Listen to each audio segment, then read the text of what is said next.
contohnya Rines ini. Nah, penamaan Rines ini nyon sewu Bapak, ada artinya mboten? Oh nggih nggih nggih. Oh nggih nggih nggih nggih. Nggih, jadi ya. Nah, maksud saya begini, ini ada PR buat jenengan, bukan keterkaitannya dengan keluarga, kalau memang sudah, apa namanya, kadung, nggih mboten napa-napa, cuman maksud saya adalah ditambahi, apa, misalnya ya, Rines gurih krenyes gitu misalnya gitu, ada slogannya gitu yang oh mboten, nggak ada ini Pak, gitu.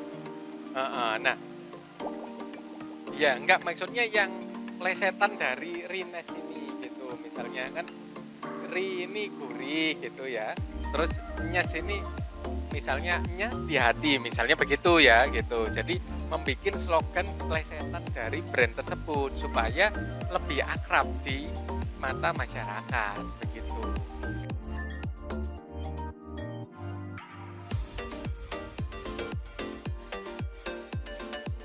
Mengcustom, ya.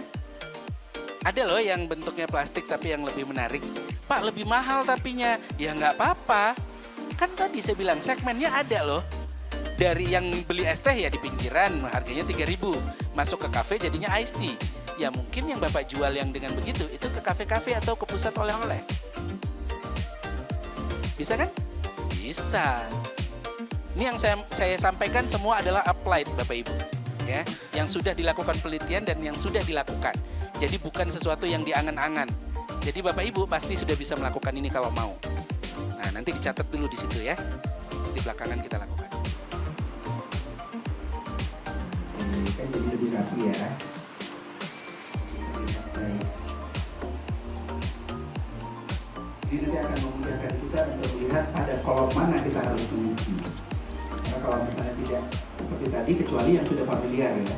Kalau sudah familiar mungkin bisa langsung mengisi.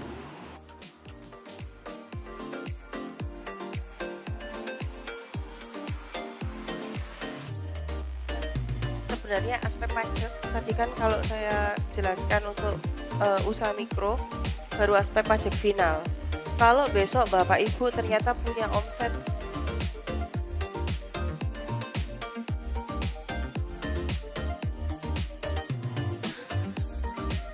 Oh,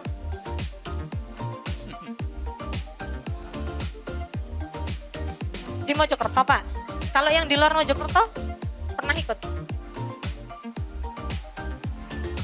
Belum? Ya, mudah-mudahan ya tahun depan kita bisa bawa jenengan semuanya ya. Kayak gitu.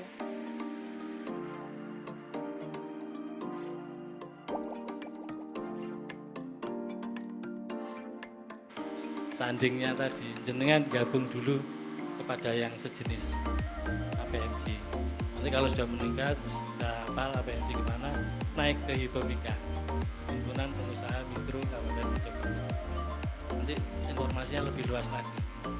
Termasuk saya tadi belum cerita yang e-katalog dan sebagainya. Nggak usah dulu ya. Cukup ya.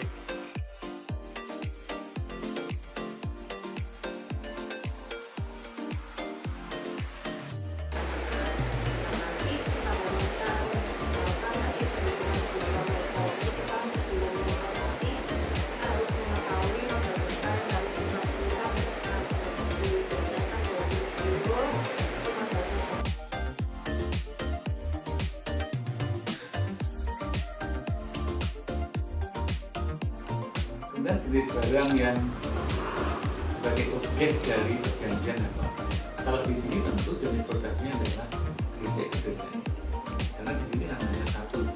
Kecuali kalau ada rasa yang pedas, masing-masing, maka di sini disebutkan semua. Ini. Kemudian takaran pangsa pasar ini kalau distributor. Jadi distributor itu diberikan kewenangan untuk memasarkan di mana saja. Karena kalau perjanjian itu kalau tidak disebutkan dengan tegas di dalam perjanjian, maka tidak juga distributor mereka tidak bisa menjual leluasa. Kalau misalkan hanya memasarkan di Jawa Timur, nah kan nggak bisa mereka memasarkan di luar Jawa Timur. Maka di sini harus kesepakatan jenis. Kemudian wilayah pasarnya,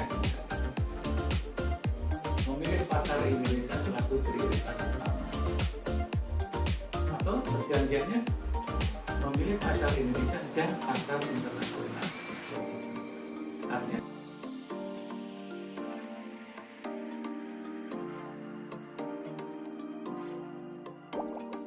ini pertama adalah halaman admin. Ini ada bagian tengah. Jadi ketika kita membuat pertama, ketika kita sudah berhasil membuat plus ini gitu ya, nanti akan ada 3 bagian. Saya bagi biar tidak bingung. Ada bagian tengah, ada bagian atas, dan bagian samping kanan gitu ya. Nah, jadi bagian tengah ini merupakan pratinjau dari halaman website kita yang kita buat. Jadi dari hasil semua customize, hasil dari apapun yang kita buat di website itu akan tampil di sini. Gitu ya. Jadi kita langsung bisa melihat. Jadi tanpa kode cuman tinggal drag and drop, tinggal klik sana klik sini itu berhasil gitu. Nah lalu bagian atas, bagian atas ini menampilkan menu-menu gitu ya, menu-menu yang mungkin sering kita gunakan, misalnya ada undo gitu ya untuk membatalkan perubahan, lalu ada redo menggunakan kembali, ada preview, ada copy link, ada setting, dan ada publish gitu ya, dan terusnya nanti akan saya tunjukkan di praktik.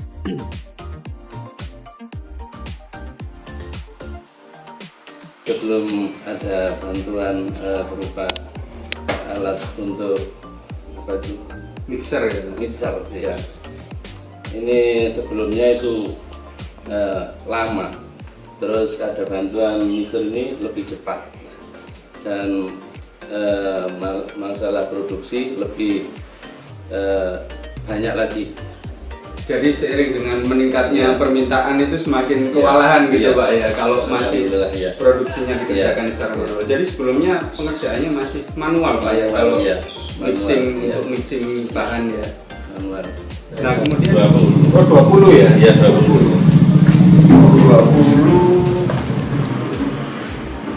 Oh sudah pas Pak, di sini 23 kg. Iya, 23 kg. Jadi ini adalah bab untuk proses mixingnya Pak. Nanti bahannya dimasukkan ke dalam sini, kemudian kita tutup, kita tekan tombol on, kemudian mesin akan bekerja untuk mengaduk adonan. Nanti tinggal disesuaikan aja waktu mengaduknya berapa lama gitu Pak. Memang mesin ini kelemahannya adalah dia belum punya timer secara otomatis ya. Jadi proses untuk menyalakan dan mematikannya masih harus dijalankan secara manual. Kemudian ketika adonan sudah selesai, bisa kita tekan tombol off, kemudian kita buka. Nah, adonan kemudian bisa dituang ke ember atau bak dengan menarik knop ini.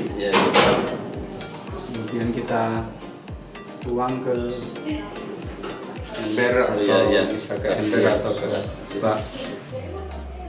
Kemudian kita kembalikan